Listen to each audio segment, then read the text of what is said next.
The divorce, bankruptcy, and injury attorneys at Haidt, Eichelser and Kuhn are champions for their clients. In partnership with Atlanta and Company, they want to help answer your burning questions. Right now, text HELAW to 25543 for questions or to speak to an attorney. Now, this morning, Elizabeth Kuhn is here to answer some questions that our viewers have been sending in, including one about Kim Kardashian and Kris Humphrey's very short marriage. We'll get to that in a minute. Good morning, Elizabeth. Welcome back. Good morning. How are you this morning? I'm great. I love that we have some really great questions, great topics for today, so let's dive right in. Our first one comes from an anonymous person who writes, "My husband and I have a lot of debt we've accumulated over the years due to a job loss and decreased income. Now we're back to where we can pay our current bills, but we're really having a hard time paying off the debt. We'd prefer not to declare bankruptcy, but my question is about what happens if we're unable to pay off the debt and it goes to collections?" Great question. That's an excellent question. The problem really is, Christine, is a lot of people are suffering from enormous debt as a result of the economy, unexpected job loss, things of that nature. Right. Unfortunately, if you don't file bankruptcy, these days the creditors are exceptionally aggressive and they're going to file a lawsuit and garnish your wages. Oh, wow. And they can garnish, I believe it's up to approximately 25% of your wages, which is fairly significant for anybody struggling financially. Right. I suggest obviously contacting an attorney and running what we call a means test, which tells you whether or not you're eligible for bankruptcy for a Chapter 7 or a Chapter 13. Right. And obviously we have attorneys on staff that could help. And it's a 5-minute phone call just to kind of feel it out, see what the options are. Elizabeth, the stigma surrounding a bankruptcy is not as great as it was years and years ago, right? It seems like more and more people these days that have had to go through that, they're coming out of it.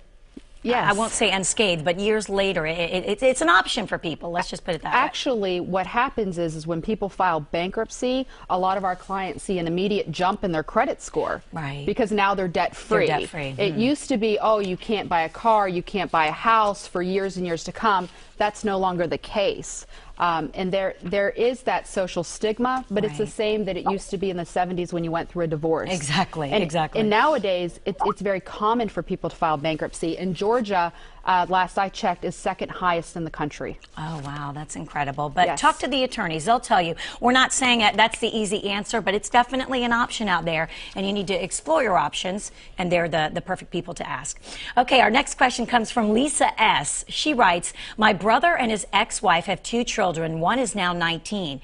He expected to be done paying child support once the older child turned 18, but he's had to keep paying for both until the younger child, 17, turns 18 next year. Is this common?"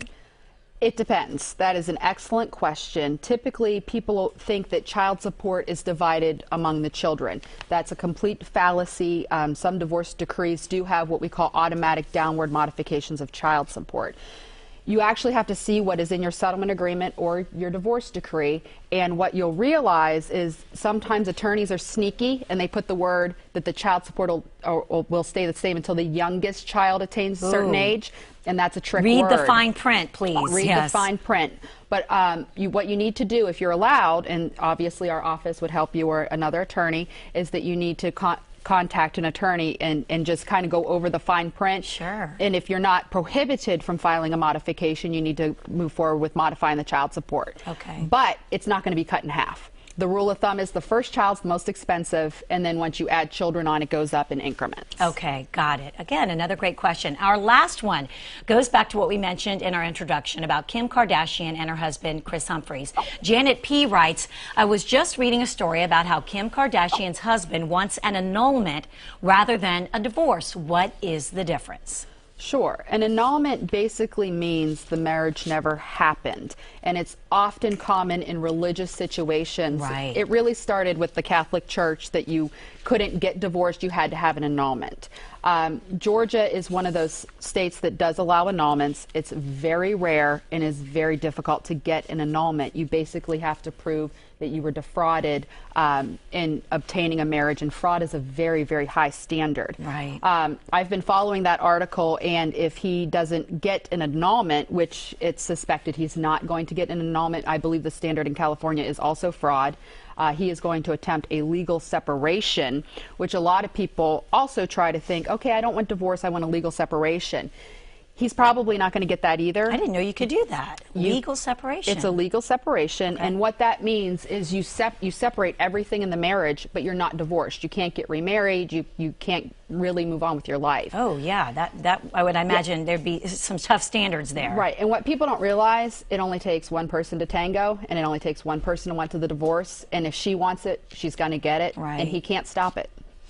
Yeah, and in the case of being defrauded, I think, you know, anybody who knew a lot about that wedding, he definitely made some money off of it. That's what I've heard all this time. So how right. could he claim he was, you know, it was fraud when he took some cash out of that whole process? And if it's fraud, frankly, it sounds like perhaps he participated in the fraud. Yeah. And if you're a participant of the fraud, forget about it. You can't move to set it aside, and that's the standard in Georgia also. Right. And as for legal separation, I think it's just kind of important to know. People often come to me and say, well, we want to legally separate, and I often say, why?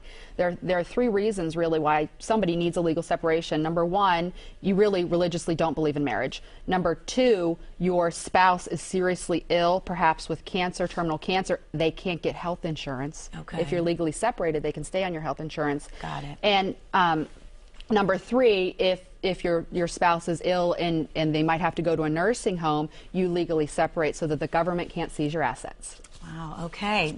Great questions. We love having you viewers write in, and we're happy to do it every time they come on. Thank you so much. Thank you. And if you do have a question or you'd like to speak to one of the attorneys at Haidt, Eichelser and Kuhn, text HELAW, that's HELAW, to 25543, and someone from their office will get back to you. And for more information about Haidt, Eichelser and Kuhn, log on to their website. It's he-law.com, or give them a call at 770-517-0045.